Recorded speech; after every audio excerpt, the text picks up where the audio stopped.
Hello student, मैं संजय चौहान, भूगोल का अध्यापक। आज हम क्लास 12 का जो टॉपिक है जनसंख्या, वितरण, घनत्व एवं वृद्धि के बारे में अध्ययन कर रहे हैं। बच्चों, हमने पिछले वीडियो के अंदर जनसंख्या घनत्व को प्रभावित करने वाले जो कारक थे, आर्थिक कारक, उसके बारे में विश्लेषण के साथ हमने अध्ययन किया था।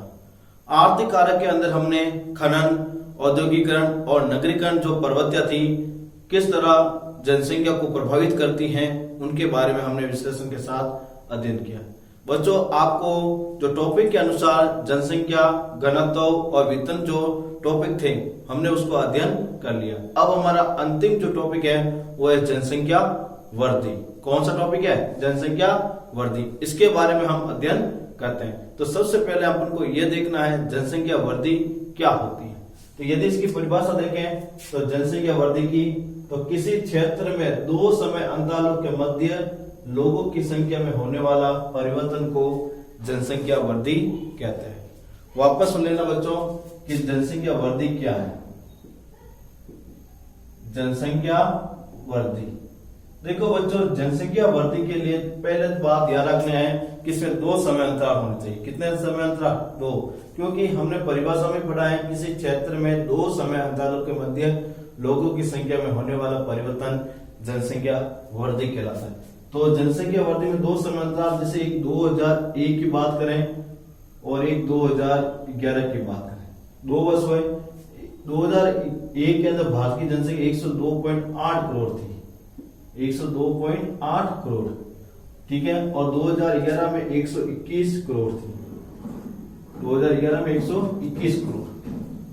अब इन दोनों के माध्यम से हम जनसंख्या वृद्धि निकालते हैं तो आप देखोगे 121, 102.8 करोड़, ठीक है। आप इसको देखेंगे तो इसमें 10 में 2 यहाँ आ जाएंगे और यहाँ पर कितना बचेंगे? 20 में बच गए और पीछे कितना हो जाएंगे? 18 बच जाएंगे। क्योंकि 120 में से 102 जाएंगे, पीछे कितना बच जाएंगे? 18 बच जाएंगे। तो 18.2 करोड़ जो जनसंख्या है वो बढ़ी है। क्या है? बढ़ी। तो याद रखना जनसंख्या वृद्धि में दो समय अंतराल होने अनिवार्य है। अब वृद्धि दो प्रकार की होती है, एक धनात्मक वृद्धि, एक ऋणात्मक वृद्धि। जनसंख्या वृद्धि कितने रूपों में देखी जा सकती है? दो रूपों में, एक धनात्मक वृद्धि और एक ऋणात्मक वृद्धि। यदि जनसंख्या बढ़ी है तो यहां पर लिखा जाएगा धनात्मक जनसंख्या वृद्धि, और यदि जनसंख्या घटी है पिछले वर्ष की तुलना में तो क्या लिखा जाएगा? ऋणात्मक वृद्धि। याद रखना, यदि किसी क्षेत्र में पिछले वर्ष की तुलना में यदि जनसंख्या बढ़ी है तो वहां पर धनात्मक जनसंख्या वृद्धि लिखा जाएगा। यदि किसी क्षेत्र में पिछले वर्ष की तुलना में जनसंख्या कम हुई है तो ऋणात्मक जनसंख्या वृद्धि कहलाएगी। दिखता हूं जैसे धनात्मक जनसंख्या वृद्धि, धनात्मक जनसंख्या वृद्धि। तो धनात्मक जनसंख्या वृद्धि की परिभाषा क्या होगी? किसी क्षेत्र में पिछले दो समय अंतरालों के मध्य जनसंख्या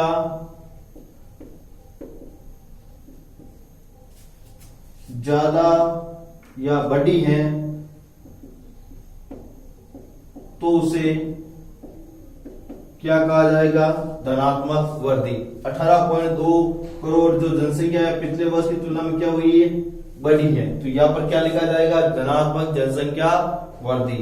यदि ऋणात्मक जनसंख्या वृद्धि पूछा जाए तो इसका थोड़ा सा ही ऑपोजिट करना है बच्चों को, ज्यादा नहीं करना है। धनात्मक जनसंख्या वृद्धि। तो ऋणात्मक जनसंख्या वृद्धि में थोड़ा सा ऑपोजिट क्या करना है वो देखिए बच्चों। यदि अपन लिखते हैं किसी क्षेत्र में पिछले दो समय अंतरालों के मध्य जनसंख्या कम हुई है तो उसे ऋणात्मक जनसंख्या वृद्धि कहा जाता है। देखो बच्चों, यहाँ पर हमने क्या लिखा था, जनसंख्या बढ़ी है, तो बढ़ी इसलिए क्या लिखा था, धनात्मक जनसंख्या वृद्धि। या हमने क्या लिखा है, जनसंख्या कम हुई है, तो यहाँ पर कौन सी हुई, ऋणात्मक जनसंख्या वृद्धि। क्या हुई, ऋणात्मक जनसंख्या वृद्धि। एक जनसंख्या होती है प्राकृतिक जनसंख्या वृद्धि। प्राकृतिक जनसंख्या वृद्धि में दो तत्व होते हैं बच्चों, एक जन्म दर और एक होती है मृत्यु दर। जन्म दर और मृत्यु दर के दौरान जब जनसंख्या में यदि वृद्धि होती है तो धनात्मक प्राकृतिक जनसंख्या वृद्धि कहलाती है, और यदि कमी होती है तो ऋणात्मक प्राकृतिक जनसंख्या वृद्धि कहलाती है। तो याद रखना, प्राकृतिक जनसंख्या वृद्धि के लिए दो तत्व जरूरी होते हैं, एक जन्म दर और एक मृत्यु दर। क्यों?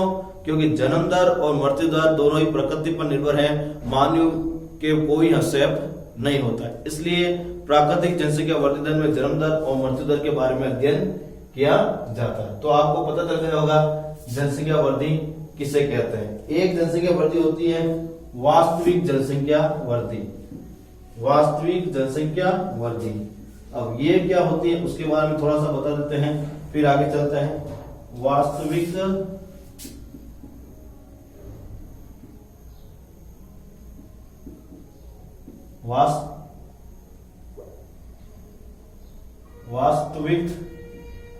जनसंख्या वृद्धि, रियल पॉपुलेशन ग्रोथ। तो इसमें क्या होता है बच्चों, इसमें जन्म दर माइनस मृत्यु दर प्लस आप्रवास माइनस उत्प्रवास इजिकल टू वास्तविक जनसंख्या वृद्धि। इसमें परिभाषा कुछ नहीं है, इस सूत्र के परिभाषा के अधीन माना गया है।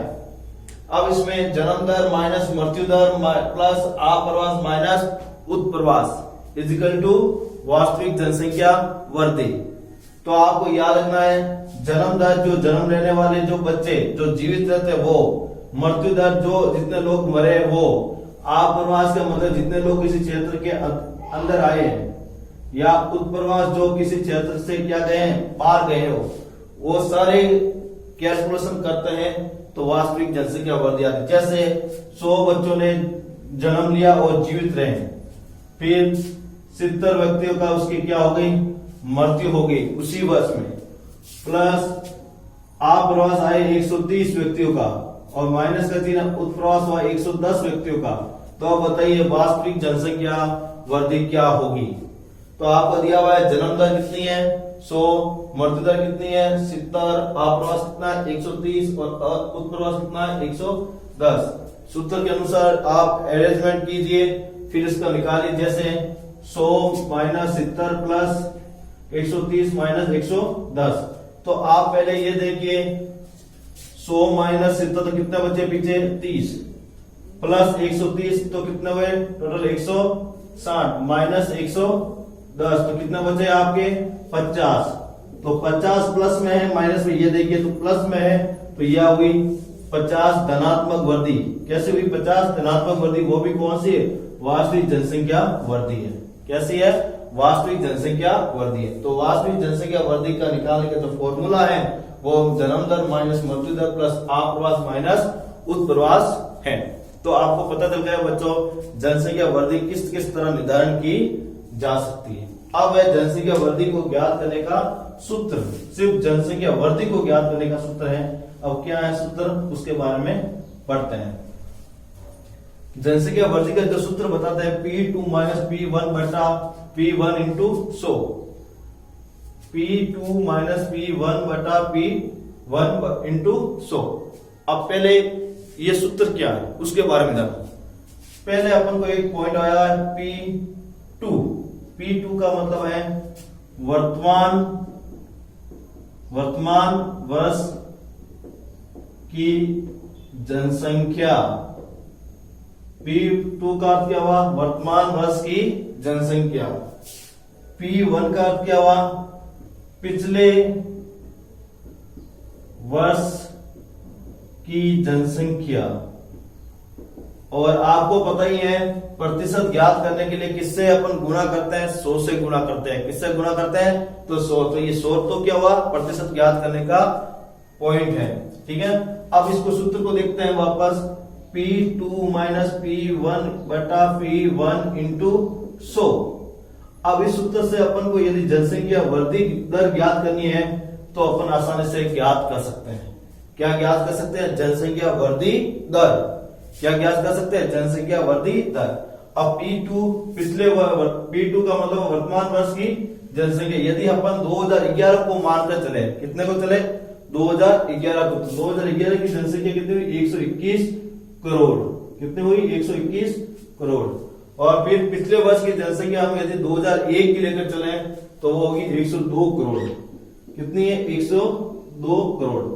ये अपन को पिछले वर्ष और वर्तमान वर्ष की जनसंख्या मिल गई और इसी जनसंख्या के आधार पर हम जनसंख्या वृद्धि दर ज्ञात करेंगे। तो इसमें देखते हैं सूत्र के अनुसार 121 माइनस 102 बटा 102 इंटू 100 इंटू 100। अब देखो, अब इसमें से 121 में से 102 बाहर जाता है तो कितना बचता है? 19।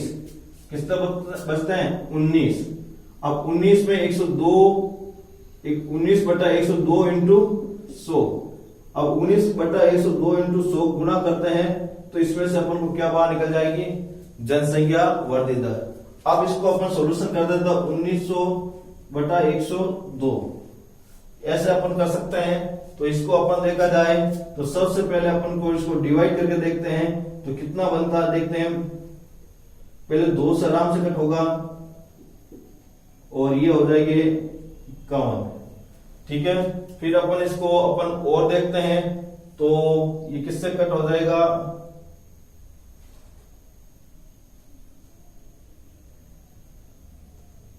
इसको अपन 950 बटा 51 करते हैं।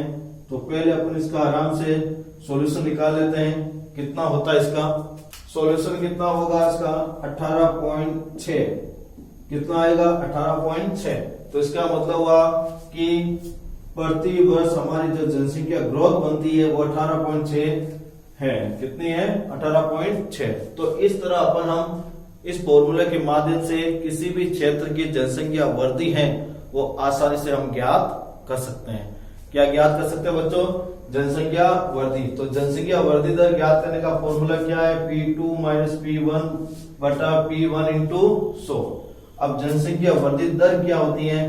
जनसंख्या वृद्धि दर की यदि आपसे परिभाषा पूछे तो सीधे से लिखना है किसी क्षेत्र में 2 समय अंतरालों के मध्य लोगों की संख्या में होने वाले परिवर्तन के अनुपात को क्या कहेंगे? जनसंख्या वृद्धि दर। याद रखना, किसी क्षेत्र में 2 समय अंतरालों के मध्य लोगों की संख्या में होने वाले परिवर्तन को हम क्या कहेंगे? जनसंख्या वृद्धि दर। क्या कहेंगे बच्चों? जनसंख्या वृद्धि दर। तो इस तरह आपको मालूम हो गया होगा बच्चों कि जनसंख्या वृद्धि क्या है, जनसंख्या वृद्धि किस रूपों में दर्शाई जा सकती है, जनसंख्या वृद्धि का सूत्र है उसके बारे में आपको विस्तार से समझा दिया, किस तरह इसका कैलकुलेशन की जाती है वो भी बता दी है। अब अपन का जो टॉपिक है अगला, जनसंख्या वृद्धि की प्रवृत्तियां। जनसंख्या वृद्धि की प्रवृत्तियां। तो इसमें पहली प्रवृत्ति है प्रागैतिहासिक काल, दूसरी प्रवृत्ति का नाम है प्राचीन काल, तीसरी प्रवृत्ति का नाम मध्यम काल और चौथी प्रवृत्ति का नाम है आधुनिक काल। तो याद रखना, जनसंख्या वृद्धि की प्रवृत्ति को कितने भागों में बांटे गए हैं? 4 भागों में बांटे गए हैं। प्रागैतिहासिक काल, प्राचीन काल, मध्य काल और आधुनिक काल।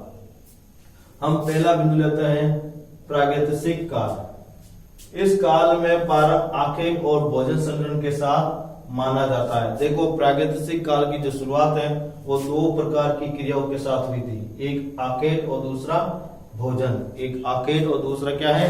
भोजन। और आखेट क्या होता है मैंने आपको विश्व की प्रमुख जनजातियां थी उस टॉपिक के अंदर आपको बताया भी था कि आखेट का मतलब होता है जीवों का शिकार करना। क्या होता है? जीवों का शिकार करना। क्या कहलाता है? आखेट कहलाता है। फिर भोजन संग्रहण, तो इसमें मैंने आपको बताया था कि जंगलों से कंदमूल, बेरी, जड़ें, इनको एकत्रित करने की जो प्रक्रिया होती है उसी को हम क्या कहते हैं? खाद्य संग्रहण। क्या कहते हैं? खाद्य संग्रहण। अगला बिंदु, भोजन संग्रहण व आखेट पूरा पाषाण काल में स्थलीय भागों पर ही होता था। देखो, यदि भोजन संग्रहण की बात करें और आखेट की बात करें तो पूरा पाषाण काल के अंदर कहां पर होता था? सिर्फ स्थलीय भागों पर ही होता था। जलीय भागों के अंदर आखेट और भोजन संग्रहण की प्रक्रिया नहीं होती थी। याद रखना, सिर्फ कहां पर होते थे? सिर्फ स्थलीय भाग पर ही होते थे, बाकी किसी जगह पर नहीं होते थे। महाद्वीपों पर बर्फ का कम होने के उपरांत अफ्रीका, ऑस्ट्रेलिया, दक्षिणी यूरोप और दक्षिण पश्चिम पूर्वी एशिया में मानवीय विस्तार का अनुमान लगाया जाता है। और जब आपको पता ही है, कार्बोफेरम युग से पहले पूरे विश्व के अधिकांश भाग पर क्या जमी हुई थी? बर्फ थी। जैसे अफ्रीका, ऑस्ट्रेलिया, दक्षिण पश्चिम पूर्वी यूरोप और एशिया, इन सब के ऊपर क्या थी? बर्फ जमी हुई थी। लेकिन धीरे धीरे कालांतर में यह बर्फ पिघल गई और बर्फ पिघल जाने के कारण जैसे ही भूभाग साफ हुआ, बर्फ से साफ हुआ, वहां पर धीरे धीरे जनसंख्या वृद्धि करने लग गई। अमेरिका भूमि पर, अगले बिंदु लेते हैं, अमेरिका भूमि पर मानवीय उपस्थिति से पूर्व पृथ्वी पर 33 लाख लोग थे। देखो, अमेरिका की भूमि पर अपन देखा जाए तो पहले कितने लोग थे? 33 लाख लोग रहते थे, जो बढ़कर 15,000 वर्ष में, कितने हजार वर्ष में? 15,000 वर्ष के उपरांत ये लगभग 53 लाख हो गए। कितने हो गए? 53 लाख। याद रखना, पहले ये सिर्फ कितने थे? 33 लाख थे और 15,000 वर्ष में बढ़ गए कितने हो गए? 53 लाख। अगले बिंदु की बात करें, जिस आधार पर अनुमान लगाया जाता है कि इस समय संसार का औसत घनत्व 0.04% 0.04 व्यक्ति प्रति वर्ग किलोमीटर था। याद रखना, प्रागैतिहासिक काल के अंदर विश्व का जनसंख्या घनत्व कितना था? तो याद रखना 0.04 व्यक्ति प्रति वर्ग किलोमीटर। 0.04 व्यक्ति प्रति वर्ग किलोमीटर प्रागैतिहासिक काल का लोगों का जनसंख्या घनत्व है। और वर्तमान के अंदर देखा जाए तो 47 व्यक्ति प्रति वर्ग किलोमीटर विश्व का जनसंख्या घनत्व है। याद रखना बच्चों, प्रागैतिहासिक काल में 0.04%, वर्तमान में 47 व्यक्ति प्रति वर्ग किलोमीटर जनसंख्या घनत्व पाया जाता है। अब हम लेंगे अगली प्रवृत्ति, प्राचीन काल। कौन सी प्रवृत्ति लेंगे? प्राचीन काल। आज के लगभग 6000 वर्ष पूर्व से कुछ सीमित भागों में मनुष्य ने कृषि और पशुपालन आरंभ किया। देखो, आज से 6000 वर्ष पूर्व से कुछ सीमित भागों पर मनुष्य ने कृषि और पशुपालन आरंभ किया। तो याद रखना बच्चों, यदि पूछा जाए कि कृषि और पशुपालन क्रिया आज से कितने वर्ष पूर्व शुरू हुई थी, तो याद रखना है 6000 वर्ष पूर्व। कब हुई थी? 6000 वर्ष पूर्व कृषि और पशुपालन क्रिया प्रारंभ हुई थी। अब कृषि क्या है उसके बारे में जानते हैं। कृषि लैटिन भाषा का शब्द एग्रीकल्चर से बना है। किससे बना है? एग्रीकल्चर। तो आप याद रखना, कृषि को लैटिन भाषा में क्या कहा जाता है? तो एग्रीकल्चर। क्या कहा जाता है? एग्रीकल्चर। फिर एग्री और कल्चर को यदि अलग करते हैं तो एग्री यानी मिट्टी। एग्री का अर्थ क्या होता है? मिट्टी। और कल्चर यानी जुताई। कल्चर यानी जुताई। इन दोनों को संयुक्त करते हैं तो मिट्टी की जुताई करना क्या कहलाता है? कृषि कहलाता है। क्या कहलाता है? कृषि। तो एग्री यानी क्या होता है? मिट्टी। और कल्चर यानी क्या होता है? जुताई। इन दोनों को एक करते हैं तो मिट्टी की जुताई करना क्या कहलाता है? कृषि कहलाता है। क्या कहलाता है? कृषि। इसके अलावा हम पशुपालन क्रिया, मत्स्य पालन और कुक्कुट पालन जो क्रिया भी करते हैं वो भी कृषि के अंतर्गत ही आता है। किसके अंतर्गत आता है बच्चों? कृषि के अंतर्गत। पशुपालन, पशु को पालने से संबंधित क्रिया पशुपालन कहलाती है। याद रखना, पशु को पालने संबंधित क्रिया पशुपालन कहलाती है। उसके लिए एक शब्द होता है पशुचारण। पशु से संबंधित अर्थव्यवस्था को क्या कहता है? पशुचारण। तो ये सारी प्रक्रिया होती है किसके अंदर? कृषि के अंदर। और फिर कृषि कितने प्रकार की होती है, कृषि क्या होती है, उनका विस्तार के सब जानकारी हम कृषि जो लेसन है उसके अंदर पढ़ेंगे। अगला, प्राचीन काल में विश्व के कई भागों में मानव सभ्यता का विकास हो चुका था। प्राचीन काल के अंदर देखें तो विभिन्न प्रकार की सभ्यताओं का निर्माण हुआ था, जैसे हड़प्पा सभ्यता, मोहनजोदड़ो सभ्यता, मेसोपोटामिया सभ्यता। और यदि हम भारत के छोटी मोटी सभ्यताओं के बाद में देखा जाए तो कालीबंगा है और रोपण है, बनावली है, मांडा है। ये सब जो सभ्यता है वो प्राचीन काल में विकसित हुई थी। तो विश्व काल या प्राचीन काल में विश्व के कई भागों में मानव सभ्यता का विकास हो चुका था। नदी घाटियों में कृषि के साथ नगरीकरण का भी विकास हुआ और उन्होंने नदियों के बाद उन्होंने सभ्यता का विकास किया था। किसके पास सभ्यता का विकास किया था? नदियों घाटियों के पास। और उन्हीं के पास उन्होंने कृषि क्रिया के साथ साथ किसका भी विकास किया था? नगरीय विकास किया था। किसका विकास किया था? नगरों का विकास किया था। तो आपसे पूछा जाए बच्चों कि प्राचीन काल के अंदर सभ्यताओं का विकास किसके पास हुआ था? तो नदी घाटियों के पास हुआ था। और एक शब्द आया नगरी या नगर।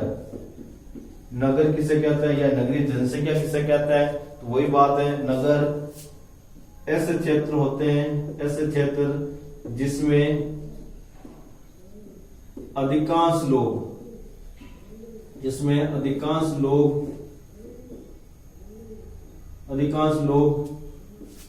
गैर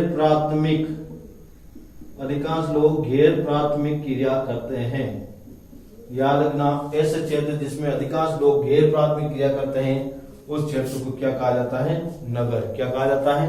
नगर। तो प्राचीन काल की जो सभ्यता है उसी के अंदर नगरों का विकास शुरू हो गया था। तो अपन यदि प्राचीन काल के नगरों के बारे में, सभ्यता के बारे में देखते हैं तो हड़प्पा है, मेसोपोटामिया है, हड़प्पा है, मोहनजोदड़ो है, कालीबंगा है। ये सब जो है सभ्यता बनी हुई है। 6 सभ्यता ऐसी है जो नगरीय सभ्यता के रूप में विकसित है, जैसे चुनदड़ो है। ये सब के सब कैसी है? नगरीय सभ्यता है।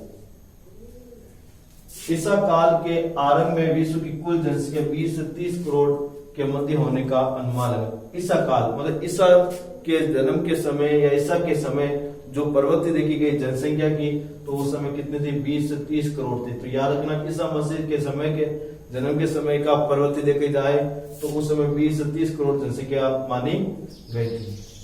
इसी दृष्टि से भारतीय उपमहाद्वीप की पूरी एशिया, यूनानी और रोमन सभ्यताएं, मेसोपोटामिया सभ्यताएं और मिस्र के साथ साथ सिंधु सरस्वती सभ्यताओं का विशाल जनसमूह के क्षेत्र है। और प्राचीन काल के अंदर विशाल जनसमूह के क्षेत्र कौन से हुए थे?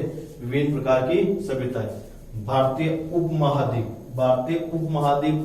आपसे सवाल पूछ लिया जाए, उपमहाद्वीप किसे कहते हैं? क्या पूछ लिया जाए? उपमहाद्वीप किसे कहते हैं? तो उपमहाद्वीप। तो याद रखना बच्चों, ऐसे भूभाग जो महाद्वीपों की तरह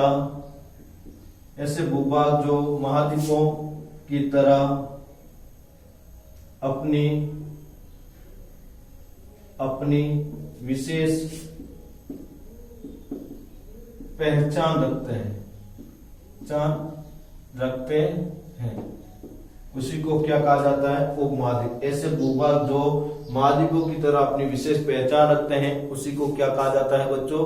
उपमहाद्वीप कहा जाता है। और भारतीय उपमहाद्वीप इसलिए कहा जाता है कि भारत के उत्तर में हिमालय पर्वत श्रृंखला है, पूर्व में वन आच्छादित प्रदेश है, पश्चिम में मरुस्थलीय प्रदेश थारका मरुस्थल जिसे हम राजस्थान क्षेत्र निवास क्षेत्र पाया गया है और दक्षिण में समुद्री तटीय सीमा पाई गई है, समुद्र पाया गया। इस प्रकार की भौगोलिक स्वरूप को कारण भारत को क्या कहा गया? भारतीय उपमहाद्वीप कहा गया। फिर पूरी ऐसे यूनानी और रोमन सभ्यताएं, रोमन के अंदर जो सभ्यताएं हैं वो भी एक विशाल जनसमूह की उदाहरण देता है। मेसोपोटामिया जो दजला और फरात नदी के पास है, मिस्र नदी के पास मिस्र सभ्यता है और सिंधु नदी के पास मोहनजोदड़ो सभ्यता है। सरस्वती नदी के पास आप जो गगन नदी के नाम से वर्तमान में जाती है वो कालीबंगा सभ्यता है। ये विशाल जनसमूह के रूप में नगरीय सभ्यता के रूप में उनका विकास हुआ था। तो बच्चों, आपने इस वीडियो के अंदर जनसंख्या वृद्धि क्या है, जनसंख्या वृद्धि दर क्या है, वास्तविक जनसंख्या वृद्धि किसे कहते हैं, प्राकृतिक जनसंख्या वृद्धि किसे कहते हैं, ऋणात्मक जनसंख्या वृद्धि किसे कहा जाता है, धनात्मक जनसंख्या वृद्धि किसे कहा जाता है, इन सारे परिभाषाओं के बारे में जाना। साथ में जनसंख्या वृद्धि दर ज्ञात करने का जो फॉर्मूला था P2 माइनस P1 बटा P1 इंटू 100, उसके बारे में पढ़ा। उसका विश्लेषण मैंने आपको बताया, किस तरह सवाल का सॉल्यूशन निकाला जा सकता वो मैंने आपको बताया। अब बच्चों, आपने इसी टॉपिक के अंदर जो नेक्स्ट वीडियो होगा वो अध्ययन करेंगे, जिसमें हम जनसंख्या वृद्धि की जो पर्वतीय दो पीछे बच गई है, मध्यकाल और आधुनिक काल, उसका अध्ययन हम नेक्स्ट वीडियो के करेंगे। इस वीडियो के अंदर हमने जनसंख्या वृद्धि की सिर्फ दो प्रवृत्ति ही पढ़ी थी, एक है प्रागैतिहासिक काल, दूसरी है प्राचीन काल। और जो मध्यकाल है और आधुनिक काल है उसका विस्तार के साथ, उसका विश्लेषण के साथ उसका अध्ययन है वो हम नेक्स्ट वीडियो के अंदर करेंगे। Thank you.